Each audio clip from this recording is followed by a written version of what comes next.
Here at Rougemont, they make apple juice mainly from Macintosh apples. Some 90% of juice production is done at the harvest time in October. A conveyor transports apples to an inspection location. Apples tumble in the reverse direction of the conveyor belt so that wet leaves and undesirable materials adhere to the belt.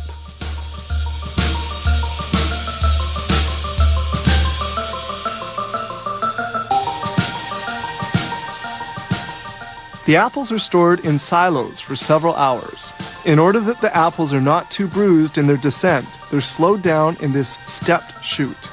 Juice making can now begin. Now they wash the apples. This first water bath eliminates pebbles since they also use apples that have already fallen from trees. A shower of cool water completes the washing process.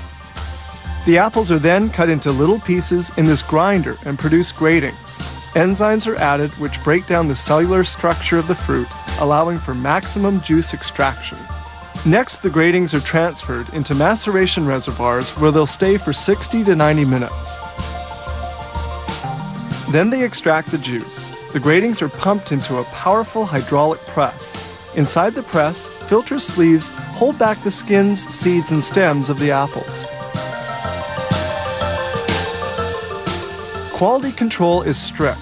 At each stage of the process, they draw off samples of juice to evaluate its quality and to make sure that fabrication parameters are well adhered to. The juice is filtered a first time. The very smallest undesirable particles are held back by this sieve. The fabrication process continues. Juice flows from one stage to another via these immense reservoirs. The next step will be pasteurization. Juice enters this exchanger at 22 degrees and is heated up to 88 degrees centigrade, then cooled back down to 50 degrees. Enzymes are then added to hydrate the pectin and facilitate the second filtration. This is the ultrafiltration process, where filter membranes with microscopic pores retain the smallest of particles. The apple juice is now perfectly filtered. Its clarity is verified, as well as its flavor, color, and natural fruit sugar content. Since juice is produced in October, it has to be conserved throughout the year. A portion of the production is stored in this sterile warehouse area to await being bottled during the year. Each reservoir can hold 110,000 liters of filtered juice. No preserving agent is added.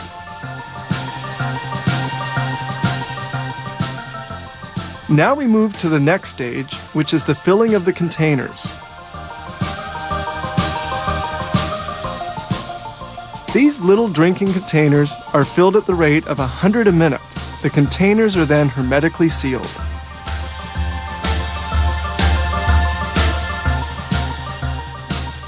Two little sprays of hot glue are applied to the containers. This secures the straws attached onto their sides.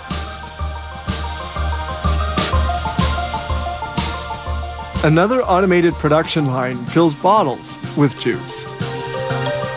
They circulate in a row on this conveyor. Bottles are washed and disinfected with hydrogen peroxide in this white sterile room. Then they're rinsed with sterile water before being carried to the filling location. Each minute, 120 bottles are filled with pasteurized apple juice and sealed with a cap in a sterile environment.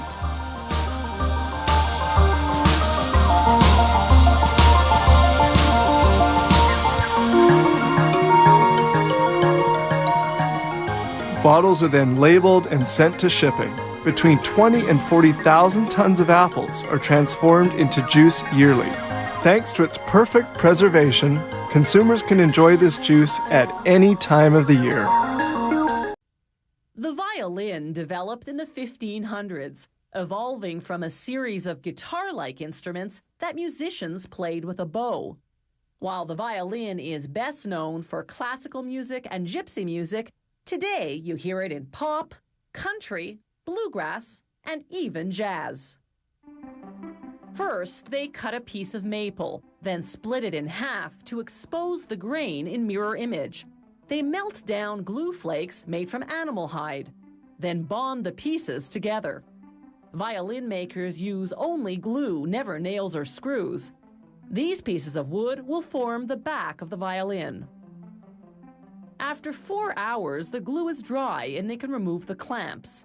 Using a small plane, they even out the surface. Then they trace the violin's shape and cut it out.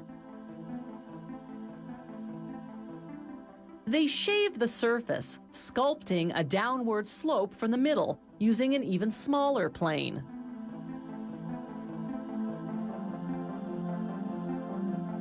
Then they carve a groove along the circumference. After dabbing it with glue, they insert what's known as purfling, a reinforcement made from a thin strip of hardwood, usually maple. Finally, they carve the reverse side to the right form and thickness. Next, they make the sides of the violin, known as the ribs. First, they soak thin strips of maple or sycamore and press them against a heated bending iron to curve them. Then they glue the strips around a form, connecting them at the top and bottom and at the corners with small blocks of wood. They clamp everything together and let the glue dry for 4 hours. Next, they glue thin strips of wood, called counter ribs, onto the edge of the ribs. This enlarges the surface so that it's easier to glue the ribs and the back together. They make the violin's front, or belly, from a solid piece of spruce. To the underside, they glue a spruce support bar called the bass bar. Sound escapes through the 2 curved slots called F-holes. They cut out and carve the violin's neck and scrolled head from a piece of maple.